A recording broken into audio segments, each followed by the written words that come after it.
त्या काळात तुम्हाला सांगतो, बाबांना भेटायला अनेक लेखक येत असत.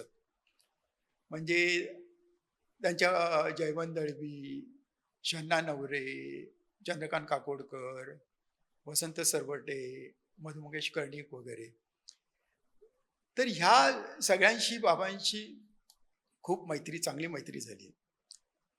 आणि तुम्हाला तो ललितचा जन्म इथूनच तो सांगतो, की काय झालं मग ही मैत्री झाल्यानंतर ती इतकी मैत्री होती, की मग त्यांच्या सहली निघायला लागल्या.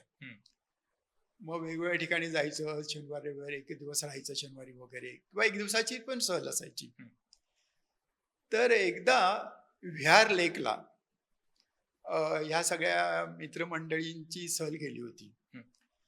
आणि एक असा विषय निघाला, की जसं फिल्मफेअर असतं, स्क्रीन असतं, म्हणजे जे सिनेविषयक माहिती देतं, त्यातल्या गॉसिप असतात, येणारे सिनेमाविषयी माहिती असते, किंवा सिनेविषयक जग आपल्याला त्यातून फिल्मफेअरमधनं किंवा स्क्रीनसारख्या मासिकातून कळायचं. हो. तर असंच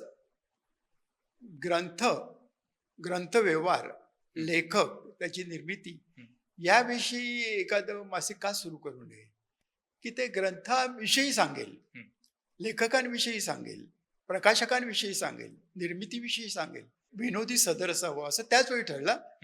एक विनोदी सदर असावं, ज्यातून लेखकांची आणि या साहित्य व्यवहाराची थोडीशी गमती जमती सदर खिल्ली उडवणार. आणि ते सदर ठणठणपाळ या नावाने जयवंत दळवी लिहित होते. सुरुवातीच्या काळात ते कोणालाही माहीत नव्हतं.